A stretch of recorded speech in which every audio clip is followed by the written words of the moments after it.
for joining Tina Mm. McCarthy. Hi. Good morning, everyone. Now, usually for Travel Tuesday, I just talk on my own, but I've thought, oh man, Tina is the perfect person to talk about Onomichi. Even though you're not there now, you want to be in I Onomichi so right now, right? badly, yeah, I so badly want to be there, but of course, yeah, we can't get there at the moment. Now Damn. we're gonna go through some of the overview. I think we could talk for hours, of course, like I said before we started. Yeah. But I've got a bunch of photos, and then you've got a bunch of photos, and then I've got a bunch of photos. We're just gonna keep talking about Onomichi until the hour fills up. How does that sound? I think that sounds too short, actually. Okay.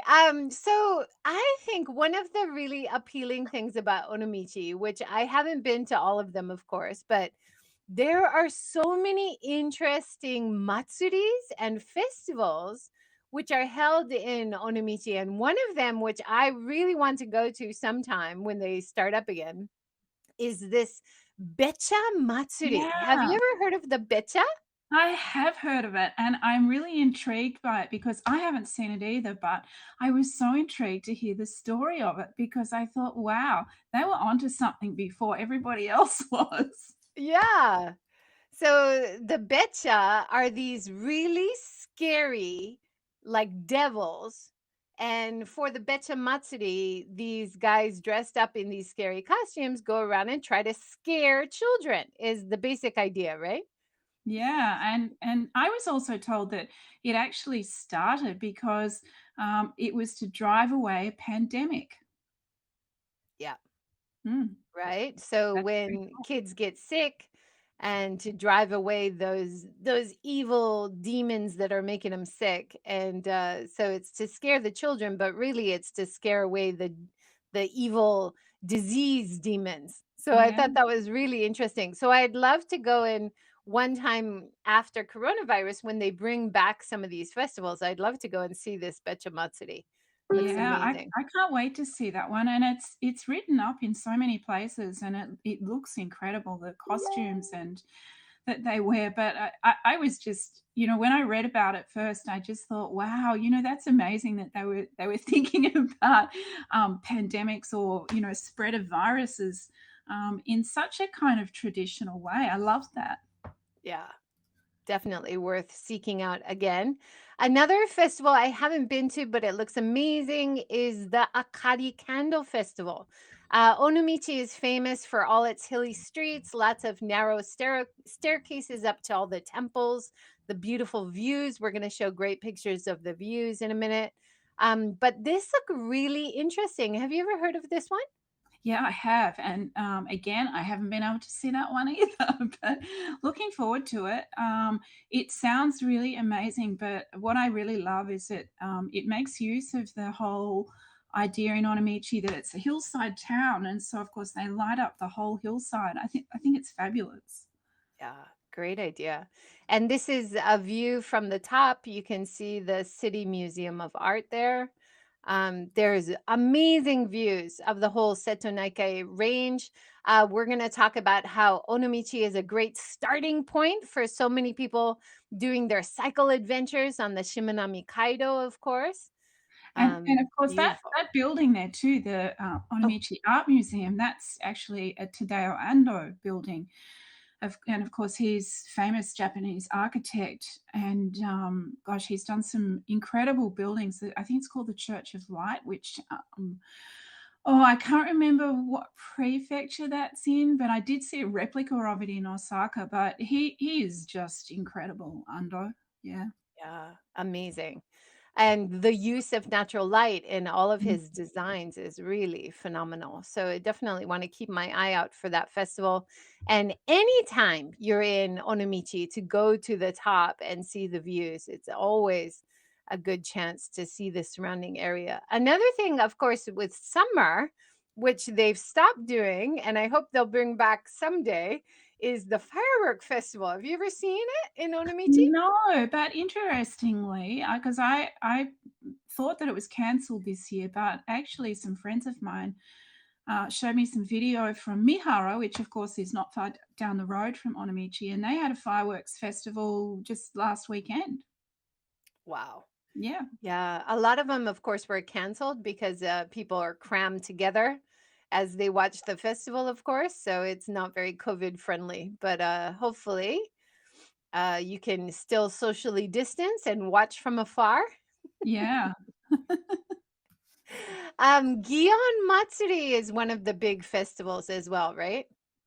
Yes. Now Where we they haven't we haven't carry been. the portable shrines through and have dances and parades. Have you ever seen any of it? Yeah, I think that may be the one that we did see, and, yeah, it was so exciting. We actually came upon it after a bike ride, and we just kind of rocked into town, and all of a sudden there was this huge crowd of people and lots of dancing and guys carrying um, the little temples on their shoulders. It was just fantastic, really exciting.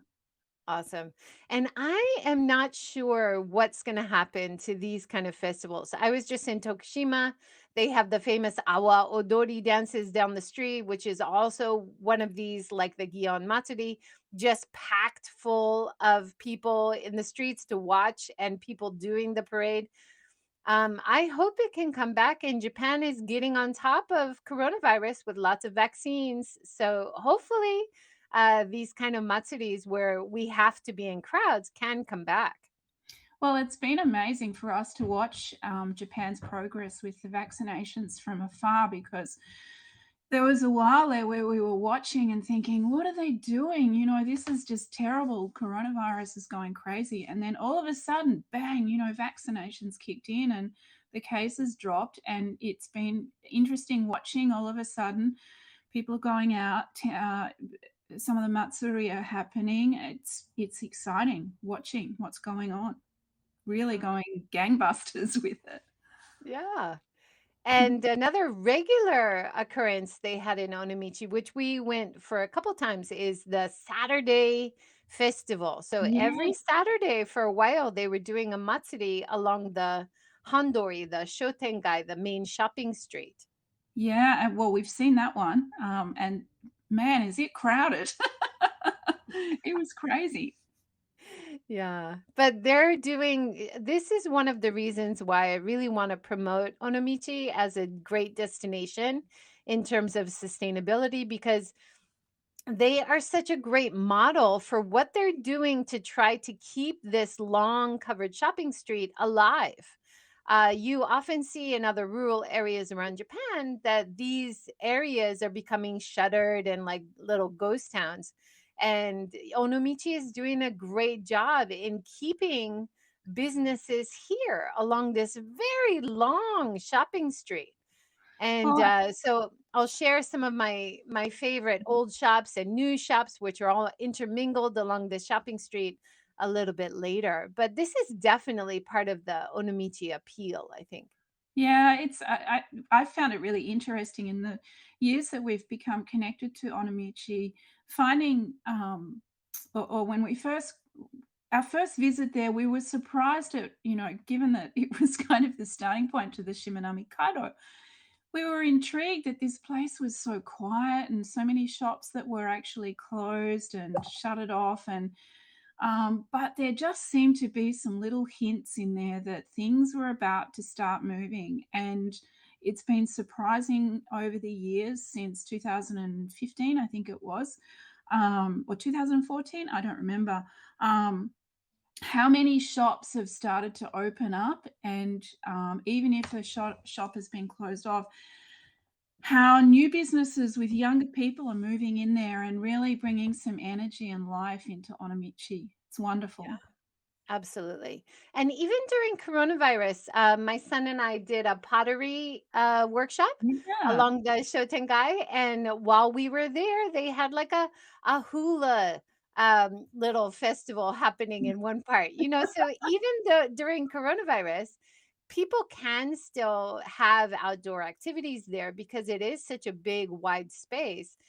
And it always seems lively. And I think that's a combination of the many festivals, but also the fact that it's a jump off point for the Shimanami Kaido cycling. or an ending point, right? It always just seems to have this very exciting and friendly and fun buzz to it along that front harbor and shopping area. Yeah, but I think that's a real yeah, it is a bit of an action point there, but I still think there's so much undiscovered excitement in the hills behind the port area too. Yeah, definitely. These are the last three festivals that I wanted to point out. So, Tondo, which is usually held in January to burn the good luck amulets and charms from the shrines and temples from the previous year. And that looks like a really interesting festival. Big bonfires right there near the waterway. Saikokuji fire walking Oh also yeah. is one of the interesting festivals I wanted to mention. And Setsubun. So Setsubun is usually throwing beans at the oni, at the devil, to get the bad luck out and the good luck in February. So it looks like they have a really exciting Setsubun festival as well. Awesome. And just going back to Sakakuji, oh, I love that temple so much. What a beautiful spot that is. You walk through the huge gates at the entrance with the big straw sandals hanging up, and then as you proceed further down the path, a huge staircase leading up to the top of the hill. And man, what a view on the top of the hill from there. That's just breathtaking. Yeah, and that's where the fire walking and the Mm. Setsubun was held, right? One Yeah. of the main temples there. Before I pass the baton to you, I would love to mention you too. Now I know you too is very very important for anybody starting their Shimanami Kaido cycling journey. But U2 itself is such an interesting and beautiful facility, which has been made from reutilizing an old building. And I love what they've done. It's such a great example of what we should be seeing happening with old derelict buildings around Japan for sure. So I just wanted to focus on it just for a minute. They have it's like an old harbor building that they've reutilized. On one side they have a hotel and a bakery, and if you ask nicely, they will let you fill up your basket full of bakery treats. You can get glass bottles of drinks, and this is all recyclable. Of the glass is part of the value chain for recycling in Japan. And you can eat all your breakfast without any plastic, single use plastic waste. So, this is Yeah, a how about really that? nice feature, which is very hard to do in Japan. And the U2 facility, they also have this harbor front a beautiful area there along the water where you can take in the views and see the cyclists Mm. starting their journey, which is really exciting. And there's boats out there to watch. So it's just a great covered area where you can take in some sun and get some food before you start your journey. U2 also has great lockers and showers right behind and public toilets right next to the facility. The way they designed the facility was for you to be able to walk your bicycle through the whole thing. I think they may have changed that rule now. Maybe too many people were doing it. And it's hard to walk through the restaurant with your bicycle, or even hard to walk through the restaurant because they try to keep it separate. But they do have a bike Mm. shop at the front. You can definitely keep your bicycle in your room with you at the hotel. So they're just doing a lot of great innovative stuff at this U2 facility. And it's definitely something I want to promote and shout out in terms of sustainable travel for sure. Have you stayed there, Tina? Yeah, I've stayed there many times when I've taken cycling tours there. And in fact, it was the first place I stayed in Onomichi as a bit of an introduction to Onomichi. And of course, I was really drawn to it. And my partner is an architect. So, of course, we were really interested in it. And my past as being a designer too. So, It was a really interesting story in that the whole wharf area was actually pretty run down and a bit of a dump area, and so the Hiroshima prefectural government put out a competition, and that was, I think it was probably around 2012, something like that. And the contest was won by a Hiroshima design firm, architectural firm called Suppose, and they're pretty well known for doing some pretty funky stuff around Hiroshima, but also in other areas in Japan too. And so the whole concept of bringing to life this old wharf and actually kind of paying homage to the Onomichi history, I think was a really brilliant idea.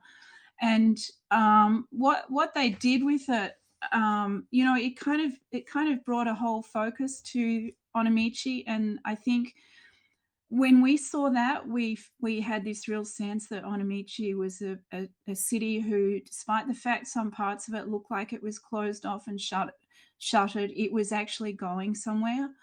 And so the whole development was done by, I think it was Discover Link Satuchi, and they've been responsible for doing quite a few really innovative projects. So another one that they've worked on in Onomichi, of course, is Onomichi Share, which is again is if I can just find my picture of it here, they actually have. Oh, I have to go and find that picture now. They actually have an old warehouse which they opened up and turned it into a share office area, and it's run by the same company, but it wasn't actually the same designer. Let me just drag Awesome. it. Well, if you find it, you can add it in a little while. Here we go. I'll I just just Oh, you I just got it. Yeah, I Good. got that one in, so hang on a second. So that's the wharf front, so that's Onomichi Share, and you can just go in there and, you can rent space, do your work there, have coffees, all kinds of stuff. It's in a perfect spot, and I believe that, Onomichi is actually using it for quite a bit of, community projects. So can we get that? There we go. There's the interior of it. It's pretty nice. That's awesome. And you Yeah. see a lot of the refurbished old buildings like this in Onomichi, which I love, like little cafes or coffee shops, which are using the existing building and just remodeling the inside. So you Yeah. still have that aesthetic of the old style building. You usually have the old style storefront, which is really cool. They're just doing a lot of great innovative stuff. Just one more thing I want to mention before I pass the baton to you, Tina. um, Onomichi is very easy to just get the short ferries and do day rides as well as doing the long Shimanami Kaido rides. And this is one day ride that I did. We started at U2 right here at the facility. We rented bicycles, these little cute, like hybrid, very easy to ride cross bikes, I think. And we just went to this first red bridge, so short ferry, maybe 30 minutes ride to this first red bridge, and then over to the island and seeing this beautiful red torii gate on the beach. So it is very possible to do half day rides, full day rides from Onomichi, come right back. You don't have to do the full Shimanami Kaido if you don't have that few days or the week to commit to it, right, Tina? Yeah, there are so many possibilities as far as cycling in the area. And gosh, you can just ride around the town of Onomichi as a fun thing to do, and not even cross over to the islands. There's plenty to see, plenty to experience as well. So, but that ride that you did over to the beautiful little red torii gate on the island, that is just gorgeous. I remember coming across that and feeling like I'd just walked into some kind of movie set. It was just No. magnificent. Yeah. Amazing, And right? so Wonderful. so, like, it's not in any of the guidebooks or anything, and Right? you just come And upon it's it and go, it "Oh." is it is just off the blue line. So as Mm. you're cycling the Shimanami Kaido, I usually use people not to get lost. They stick to the blue line, which makes sense. But it's really not far off. And yeah, I think Paul has reviewed it on Get Hiroshima, so we've got more information there. Yeah, So awesome. Tina, the reason I was so excited to have you on the show is because you have spent so much time in Onomichi, not just on your cycle tours bringing people over from Yeah, Australia, but you bought an old house. Tell I us did. about your house and why you chose Onomichi. Oh, I think people in Onomichi must think we're just the crazy Australians, and in fact, it's kind of become a bit of a running joke because some friends of ours actually went to check the house out, and he's a stonemason, and we needed to get some stonework done. And he was having trouble finding a parking spot in Onomichi and near our house, and he ended up going into the local hairdresser and said, "Oh, I have to go and visit somebody's house, and I need to park my car. Can you tell me?" And he said, "Oh," the hairdresser said, "Oh, which house?" And, "Oh, it belongs to some Australian people." "Oh, we know them."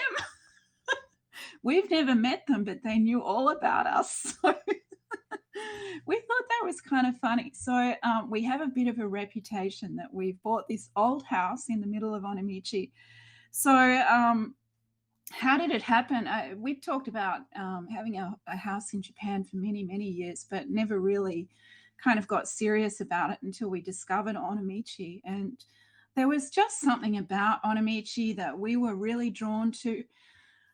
I think it was the quietness of it, but also the fact it was really, as cyclists for us, it was kind of like cycling mecca.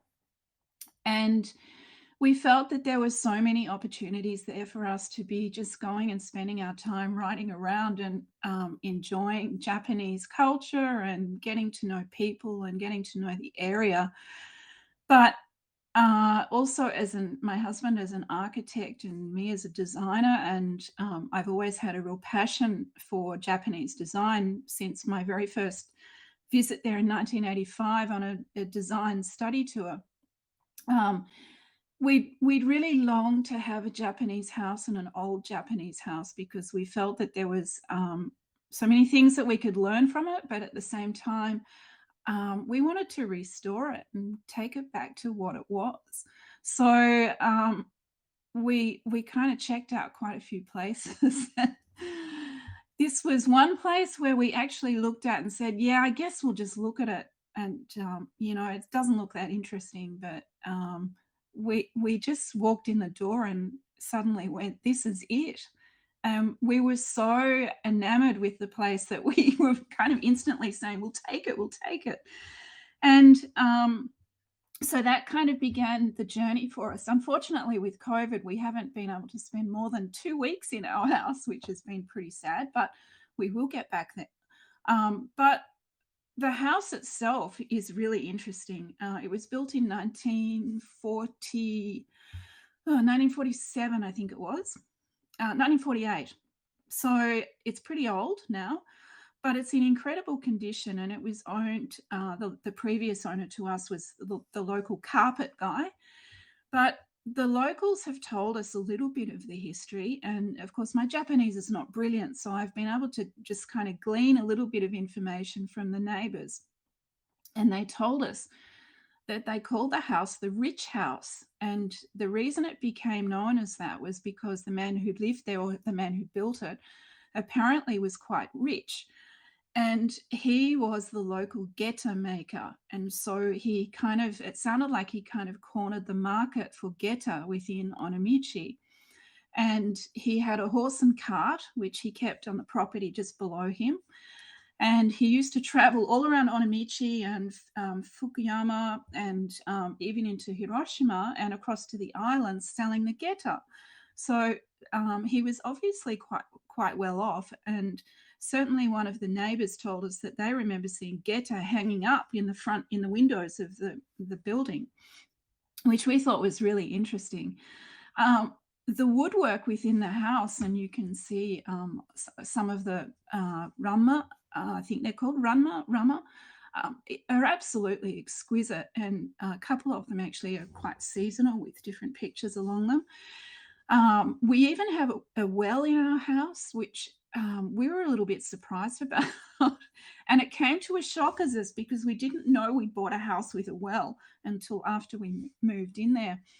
and we discovered it. And I instantly felt like, oh my God, I feel like I'm just in, a Haruki Murakami novel, because he often talks or writes about wells. And so I was terrified I might fall down into it and I'd have these, kind of psychotic dreams about cats and strange people. Oh So, my gosh, that's yeah, incredible. And it's yeah, such a beautiful house, and you've done a beautiful job restoring it. And it's in a really good location. You're not too far from the shopping area, so you can walk yeah. down and get We're some about food or 2K. drink and walk back. It's not too far, right? Yeah, we're about 2 kilometers away from the station. But in a direct line down to the water. So we just love it there so much, and we can't wait to spend more time there. Obviously, there's so many interesting places in Onomichi that we just long to hang out in our house and go exploring. Yeah, and there's a few very interesting temples not far from your house too, right? And you have this picture with the textiles. Is this design stuff that you've done for the house? No, that is actually one of my favorite shops in Onomichi, which is a little sewing shop.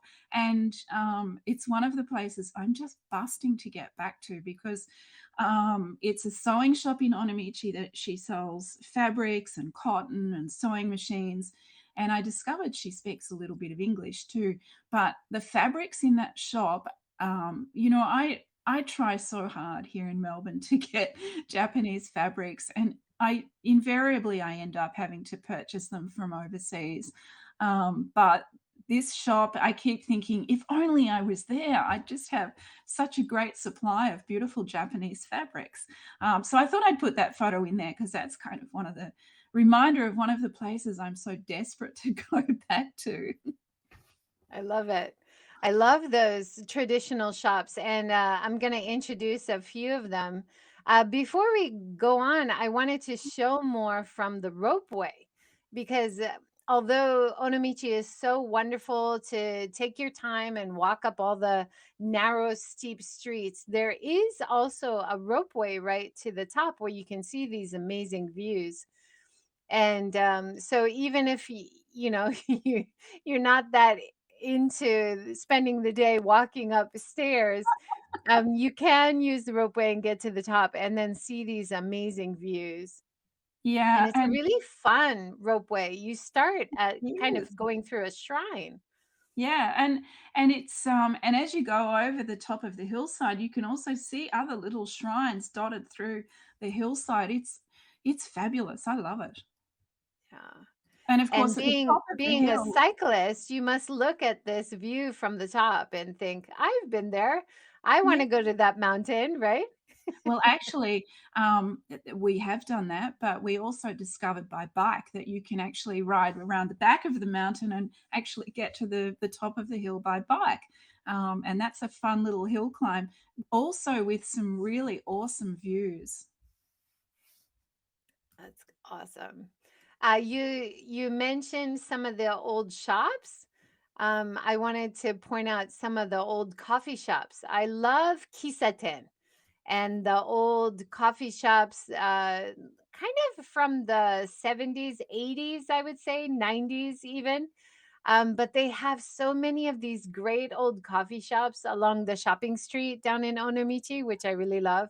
So Yeah. you've got the window at the front that shows you all the plastic foods. You know exactly what you can order. They've got their own roasters. They're all roasting their own beans, so they have their own blends of coffee.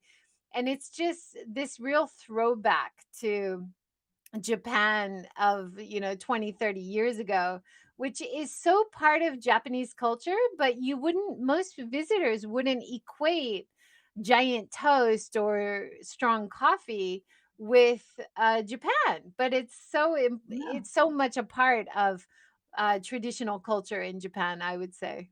But I actually found out something really interesting recently. And of course, with Onomichi really taking off and a lot of these shops that have been shuttered over, and I've just thrown up a picture there of the walking street where a lot of these coffee places are.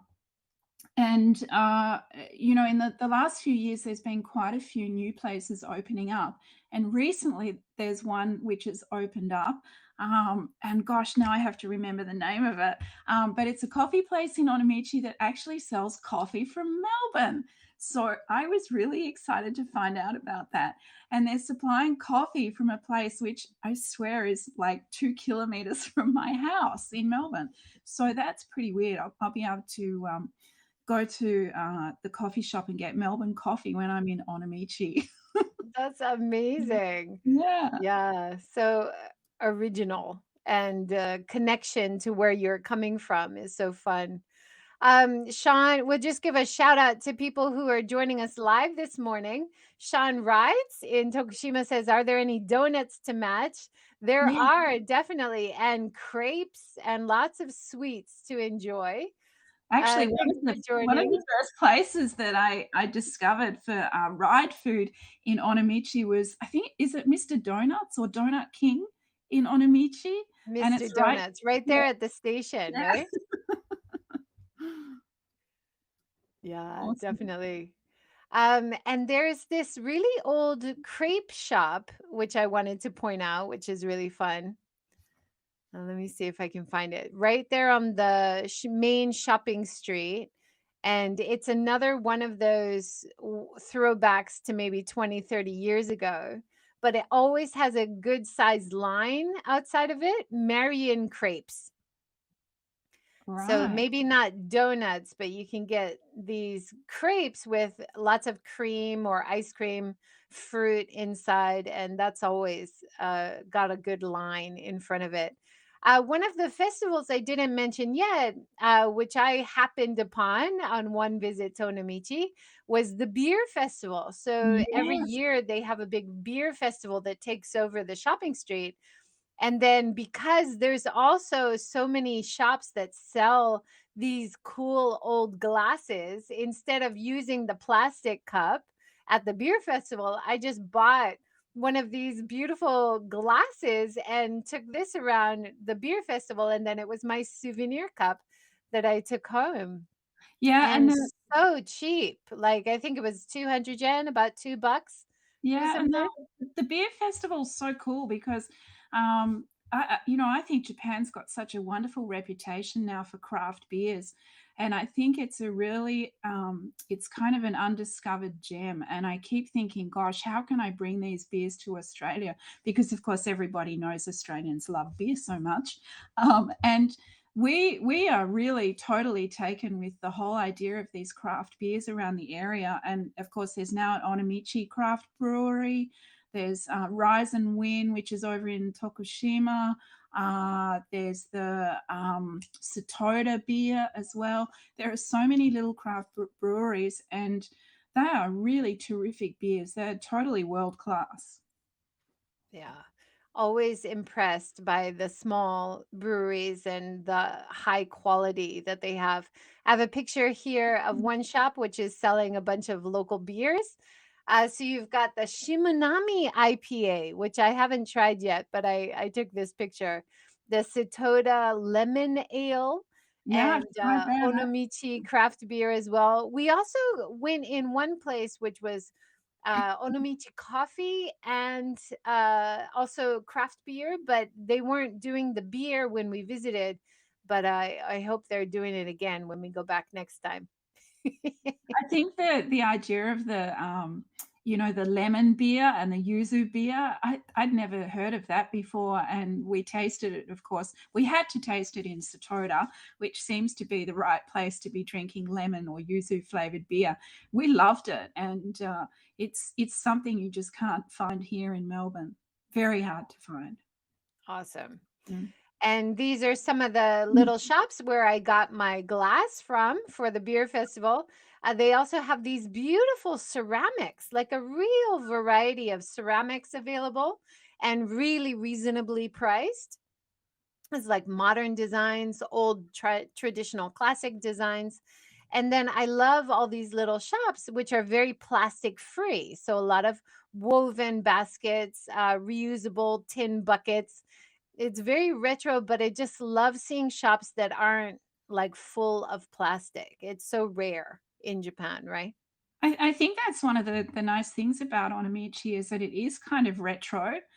And it really is kind of proud of being retro as well. And there are so many places, yeah, that it just filled with so many old things, recycled things, and or keeping the old things like this. The little Neko museum up on the hill in Cat Alley, and they're just keeping all of this stuff because they know it's important, and I really love that they're preserving what is so special about Onomichi.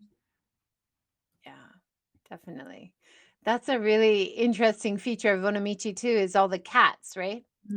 Yeah, there's videos that you can actually I'm not sure if you can still do it, but you could actually watch the cats live on, YouTube. It was just amazing that and I'm not sure how they actually did it, but it was fascinating watching it. Yeah, I think there was, isn't it Onomichi where they have one shop and the cat keeps trying to come inside and That's the the art staff is gallery. is shooing him out, but being so gentle and kind, and that went crazy on YouTube, I Yeah. believe. Yeah, it's fabulous, and some of the cats have become quite famous. Actually, I should have dug out a photo I have. It's a cat that's become famous between myself and friends, and we call it the griddled cat because this cat always lies in the one spot near a drain, but the pattern on the coat looks like he's been barbecued on the drain. So he's just become known as the famous griddled cat. And every so often, I see him pop up in photos in Onomichi and think, "Ah, there he is. He's still there." Oh, Gorgeous. that's awesome. You've got this great photo of your bright pink bike with the Yeah. view. Where is that? Did you cycle up to the top? Yeah, so that is actually on the route that takes you around the back, so the opposite side of the hill to the Ropeway, and you can cycle up the hill around the back and to Senkoji. And there are some awesome viewpoints on that road. It's a nice little climb. It's probably maybe 2 kilometers long, if that, maybe a kilometer. And it's quite steep, but it's a lot of fun, and you get these nice viewpoints to stop along the way. And it actually runs off the road, which is called the Uwami Ginza Highway. You take a road that goes off to the left hand side and goes up the back of Senkoji. And I was really interested in this whole idea of, the Iwami Ginzan Highway. And in fact, we were interested because only recently it seems to have changed names on Google Maps. It used to just be called the Kurihara Road. And the Iwami Ginzan Highway is really, I suppose, pretty interesting as far as the history of Onomichi goes, because Iwami Ginzan, of course, is World Heritage listed silver mine up on the Japan Sea coast side of Japan, near the city of Oda. And at one time in its history, it was supplying around about a third of the world's silver. And that's pretty extraordinary to think that much silver came out of that mine. And there was a road where they actually transported the silver down from Iwami Ginza and inland across the mountains down to Onomichi. And then they shipped the silver out, of course, all around the world, but mostly from Onomichi, it went to Osaka and to Hokkaido. And then it was then shipped on further throughout the world. But of course, that meant that Onomichi became a really key shipping point and became quite important to the local area as far as being I guess, a cross point for transporting goods out of Japan as well as bringing them in. But I think what's also interesting along with that is the history of the Murakami pirates, who were really famous within the Satuchi area, particularly around some of the islands on the Shimanami. And so the Murakami pirates, of course, protected the area. We think of pirates as being, kind of rape and pillage, a bit like Vikings, but really they were known for protecting the area from, I guess, the marauding masses from the west. And so probably thought that the Murakami pirates were actually doing a pretty good job of protecting that silver that had come down from Iwami Ginza. So I thought that was really interesting from a historical point of view. That is really interesting. Yeah, thanks for that. Let's go back to the boardwalk. So the boardwalk view, I think we showed a little bit in front of the U2 facility, but they've done a great job repaving that boardwalk, so it's all really nice and wide. It's got new wood, as far as I can tell, so it's a really nice, pleasant, open boardwalk right there next to the water. You don't often see this in Japan, right? The water is either covered up by buildings or they just don't have that big wide boardwalk. Yeah. Um, and along the shopping street, you can find, look at this. This is old, like Japanese Oh, I traditional love. armor and swords. How can you ever find shops like this in Japan? And then it's along the main shopping street. So this is really fun to point out. Well, and you can actually go inside that knife shop and have your photo taken with a samurai sword too. It's so fun. And then along the way as well, because you have a lot of local, like people having their own gardens, which are also growing food, you can get such cheap vegetables. Look at that, 20 Yeah. yen for a cucumber and plastic free to boot. And then the other vegetables were also really cheap, like little reuse of paper to sell tomatoes from their garden. Everything was about $1 or less. So I love finding these. Um, Also along that Shotengai, I have to say my favorite pizza place, which also has vegan and vegetarian pizza, which is so hard to find in Japan. And they're doing such a great job. It's right there near the station, Onomichi train station. It's called Tranquillo. And he does this beautiful white base of pizza, which is made from nuts. So it's a creamy nut base instead of cheese. So I just wanted to mention that because it's so hard to find vegan vegetarian food in Japan still, but there are great places doing really innovative things in Onomichi, which is awesome. Another reason to visit.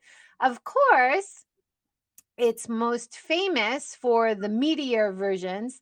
Onomichi ramen is one of the famous go-to meals. If you're in Onomichi, there's a cute sign here for Onomichi ramen. But don't worry if you are vegan vegetarian, especially if you're doing a long cycle, you need to fuel up. There is a great place in the center, right opposite the tourist office, the souvenir shop, the old Sento that has a great falafel sandwich. And then there's the pizza place that has vegan vegetarian pizzas as well. Fantastic. Can I Yeah. just go back to the what you were saying about the boardwalk, and of course, that whole waterfront area across Onomichi is really famous, and, how can we not, forget to mention, of course, Tokyo Story, which, became I think it was made in 1953, 54, and I'm just adding that in. And it was a film set in Onomichi, but it told the story of a family whose children had grown up and moved away, which I guess is really the typical story of Onomichi these days. Still continues that the family or the parents, as they get older, the children move away, the businesses close down and the shops get closed up, but so this story is still quite relevant today. And I think the whole viewpoint of Onomichi is really reflected in that movie, which is so old, but I dragged out these pictures because I thought they were kind of interesting. Particularly this one of the people sitting on the wharf front there. And if you watch the movie, you can see lots around the city of Onomichi. So the ambiance of that film, I think, still exists very much so in Onomichi. That's great to mention. Thanks so much, Tina. I didn't realize Tokyo Story and the relevance, of course, with Japanese film and Onomichi, such a classic town. Of course, it has. If you go up, there's a poet walk that you can take, and you can Yeah. read the old traditional poetry as well if you can read Japanese. I wish Yeah. they would have a bit of English to guide you because it's very difficult to read.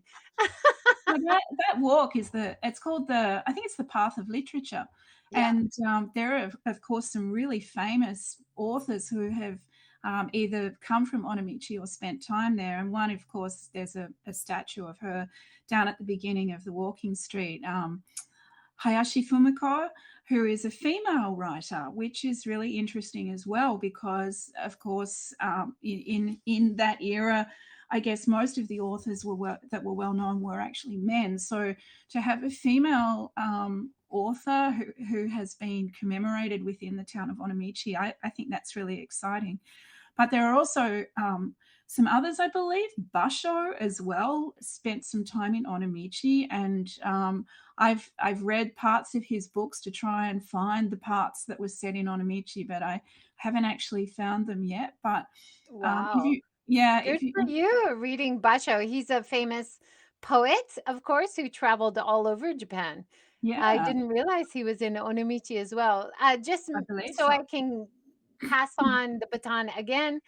There is a place you can do pottery workshop. I mentioned all the great pottery studios. This one, Soda, is right on the corner there, a bit further along the shopping arcade. Really nice young potter who has started doing workshops to get a bit more income coming in. And we did a workshop there. It was really fun. So there's a variety of things you can do besides walking around and seeing temples or old shops. So just wanted to mention that. Definitely. I think Onomichi is just there is so much happening there now. It'll be really interesting to see what happens in the next, I guess, 20 years with where it's all headed, because so many young people are moving into the area and really changing the landscape, I guess. Yeah. I think that's one of the things that I wanted to mention is Onomichi. There, obviously, they have some very good planners who are helping to keep these places from becoming closed and shuttered and kind of killing the atmosphere. So I've heard of different techniques that they're using to try to get young people to come in and open their shops, giving them some support to start new businesses. So that's wonderful to hear about. Yeah, and the Hiroshima prefectural government, of course, has lots of plans in place for people to start new businesses, including foreigners who want to start new businesses as well. And that's all about. It's not just any business can start. It's businesses that really focus on regenerating areas. And so it's certainly something I've been interested in because of cycling. And I think that obviously cycling has already brought so much to the area to really bring people back in, that I think it's really important for them to keep following this path of not losing what they already have, and but encouraging people to really look at what the history of the area is and use that as something that can be the draw card. I really love that what they're doing with that. Did you have other photos you wanted to talk about? Yeah, so there are also a couple of other photos. I'm just trying to put a few of them in. There's a couple of speaking about regenerating the area. There are also some other places. I'm just going to put this one in. There's a place called Log in Onomichi, and it's also, I believe, it's another Discover Link Satuchi place. And it was actually a kind of 1970s sort of building. And it looks like a school to me, but I think it was actually an old hotel. And uh, what they decided to do was revive the hotel, and they called in some architects from India, of all places. So Studio Mumbai was called in. They're pretty famous for doing this kind of work, regenerating old buildings. But it was the first job they had actually ever done outside of India. So it was interesting that they were even called in to do it. And um, I have actually been there and had a bit of a tour through it. It's absolutely magnificent. It's has that real I guess I'd call it that kind of Zen serenity to it, and it just I'm just trying to find it. There it is, the picture of the entranceway. It These rooms are just so simple, and the entranceway, you can see that kind of 1970s building behind it, and the entranceway is a sort of little traditional Japanese mon or gate, and inside, what they've done with all of the colorways is actually look at the colors of Onomichi that were reflected around the houses and the sea, but also the earth as well. And on one of the walls there, they actually have all of the test colors that they used. And they've left them on the wall so that you can see them. I couldn't find a photo of it, but it's just a really beautiful place that has that real ambiance about old meets new, and definitely worth a visit. There's a wonderful gift shop in there too, with glassware and jewelry from local artisans as well. Really superb. A lot of steps to get up to it. So, despite the fact many keep saying to me, we should stay there for cycling tours, I kind of remind them that, well, how do you feel about carrying your bikes up the steps? It's pretty hard work. Yeah. That it just looks gorgeous. I didn't know about that. That's fabulous. Yeah, it's wonderful. It's another Discover Link Satuchi place. They also have another project in town, which is the Onomichi Denim project, and I think I'm not sure. I had a photo of it, but so what they're doing with the denim is because, of course, the area was really famous for its cotton.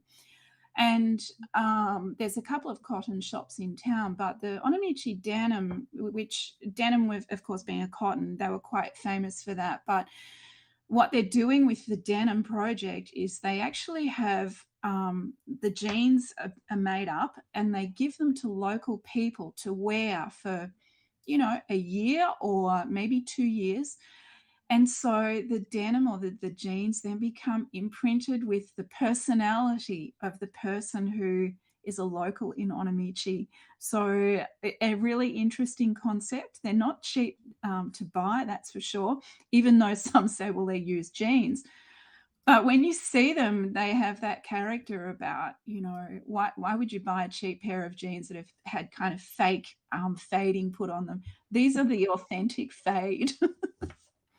Yeah, it's really interesting project, isn't it? It's they really wanted to do something different. Denim is so famous from not only Hiroshima, I think kind of has a second tier for the denim that really it's from Okayama. And I talked about Okayama denim. It's not coming through. This is their official website here. It's kind of hard to see. But they want workers to wear it, right? So they have these cool Yeah. jeans, and they want the workers to wear them in their work, and then they of course wash them and repair them if needed, and then they sell them. But they want to integrate this idea of a new product that's closely connected to local people. And I think you just don't see this very much. And in terms of sustainability, it's fabulous. Trying to make value for local people as well as visitors, as well as customers. So, yeah, very exciting. Yeah. So speaking of that sustainability idea within Onomichi, that's probably a really good segue into talking about the Akia Bank and old houses in Onomichi. So the Akia Bank, of course, is a government or council organisation which has a record of all of the old houses in Onomichi, which not all of the old houses, but a lot of the old houses which have been abandoned or they don't know who owns them. And so they you can actually acquire these houses. Some of them you can purchase, but most of them you just acquire them and have like I guess, a long term lease on them. And the idea is that you will bring them back to what they were, or find some community good for the house or the property. And this one that's pictured is actually Miharashi Te, and it's a guest house up on top of the hill. And it was one of the projects that was actually developed by the Akia Bank people. And they saw this place and thought, wow, it's been abandoned, but this has got to be good for something. But of course, there was all that fear of it being such a huge project. But they really turned that around, and that has a really spectacular view because it's right up near Senkoji, and you can stay there. It's got a little coffee shop as well, and it's all about the sustainability of keeping a place like this alive, and repurposing it for something fantastic. So if you're looking for places in Onomichi, there are a couple of choices. You can either use the Akia Bank, or you can just find houses yourself and go through local real estate agents who, of course, think that people like us are completely mad wanting to buy old houses. But I guess the appeal of it for us is if you have read anything by Alex Kerr, who, of course, had some wonderful places on Shikoku. He talks about the design of Japanese houses and how it hasn't changed in, hundreds and hundreds of years. And in a way, why would you change the design when it's so perfect? Because the rooms are so multifunctional and so easy to, I guess, use them for anything that you want to. They change their purpose throughout the day. So it goes from being a sleeping room to a living room to a child's playroom all throughout the day. And then might be a room for meals later on. So, the idea of that, and if that were to be lost, because a lot of Japanese people are really not seem to be not that interested in keeping the old houses. It's kind of a shame that some of that will be lost when, in fact, from the architectural or the design point of view, it really is quite perfect. And I think that's what drew us to it so much. And a lot of the buildings, it seems like, are in decent enough condition where you could remodel them and use the frame and the bones of the structure and just change what you needed to change to make it more comfortable, but to keep this traditional aesthetic, which is so lovely. I just want to give Yeah. a shout out to the nonprofit Onomichi Akiya Sansei project, Saisai. which Akia is Saisai. doing Saisei, which is Mm. doing great work to try to introduce a lot of these old abandoned buildings to people who are interested in buying them or renovating them. So it's nice to see young people. I believe a young woman who's heading this organization.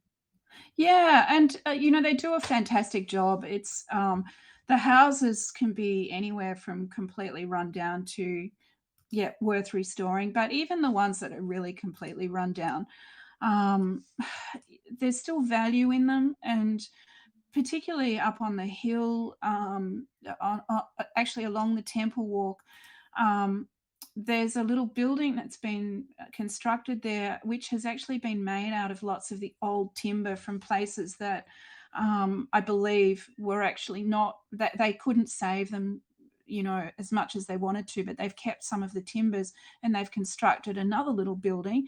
And it also acts as a little bit of a storehouse too, I think, for people who are fixing the houses up to go and collect, bits of timber and things like that. So pretty awesome idea.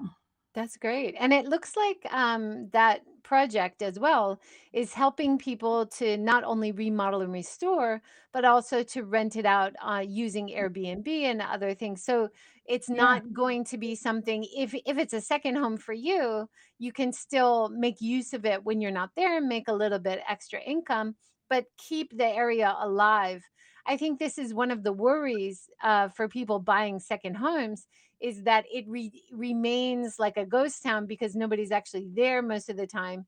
But if you can rent it out, because so many people want to come and stay in Onomichi, but there's a limit to accommodation.